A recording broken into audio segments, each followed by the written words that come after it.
নমস্কাৰ, মই আপোনালোক সকলোকে আমাৰ ইউটিউব চেনেল বিচিত্ৰা বিচিত্ৰালৈ স্বাগতম জনাইছোঁ। মই আজি আপোনালোকৰ কাৰণে এটা বিষয় লৈ আহিছোঁ। বিষয়টো হৈছে ডাইপাৰ ৰেচেছ।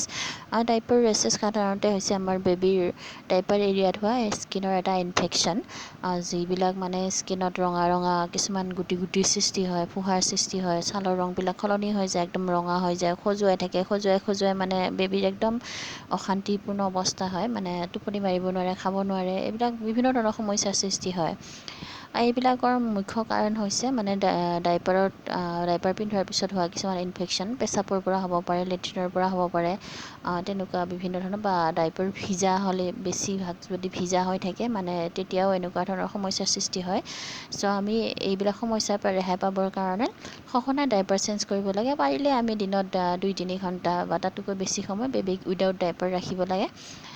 ডাইপাৰ যদি পিন্ধাবই লাগে তেনেহ'লে আমি ডাইপাৰবিলাক চিলেকশ্যন কৰোঁতে সজাগ হ'ব লাগে। যেনে ধৰক কটনৰ ছফ্ট কিছুমান ডাইপাৰ আমি ইউজ কৰিব লাগে।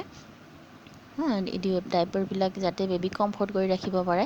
বিশেষকৈ নিউবৰ্ণৰ কাৰণে আমি টেপ ডাইপাৰ পিন্ধাব লাগে। টেপ ডাইপাৰ যদি আমি বেবীক দিওঁ তেতিয়াহ'লে ৰেচেছ বহুত কম হয়, মানে পেন টাইপ ডাইপাৰৰ পৰা বেবীবিলাকৰ ৰেচেছ বেছি হয়। চ' আমি পেন টাইপৰ ডাইপাৰ যিবিলাক আছে সেই ডাইপাৰবিলাক আমি এভইড কৰি চলিব লাগে, মানে বিশেষকৈ একদম জন্মৰ পৰা 3-4 মাহ বয়সলৈকে। তাৰপিছত যদি তথাপিতো ৰেচেছবিলাক হয় তেতিয়াহ'লে আপোনালোকে নাৰিকলৰ তেল, এল'ভেৰা জেল বা নিমৰ তেল, সেনেকুৱা ধৰণৰ প্ৰডাক্টবিলাক ইউজ কৰিব পাৰে। তাৰপিছতো যদি আপোনালোকে ক্ৰীম ব্যৱহাৰ কৰিব বিচাৰে, ৰেচেছ ক্ৰীম, তেনেহ'লে কিন্তু ডাক্তৰৰ পৰামৰ্শ লোৱাটো অত্যন্ত জৰুৰী।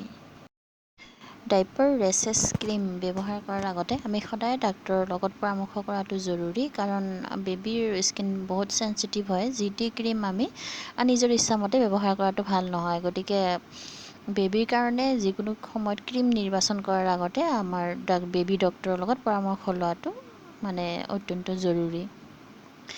ইয়াৰ পিছতো আমাৰ মানে কিছুমান এনেকুৱা সাৱধানতা ল'ব পাৰোঁ যাৰ পৰা মানে আমাৰ বেবীৰ ডাইপাৰ ৰেচেছ কিছুমান কম কৰিব পৰা যায়। বিশেষকৈ আমি যেতিয়া বেবীৰ ডাইপাৰ পিন্ধাওঁ বা বেবীৰ ডাইপাৰসমূহ সলনি কৰোঁ, সেই সময়ত আমাৰ হাত সম্পূৰ্ণ পৰিষ্কাৰ, মানে ভালকৈ ধুই ল'ব লাগে, নিজেও পৰিষ্কাৰ পৰিচ্ছন্ন থাকিব লাগে।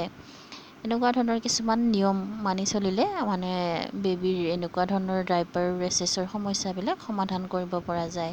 চ' আপোনালোকে কেনেকুৱা পালে মোক জনাব। ধন্যবাদ।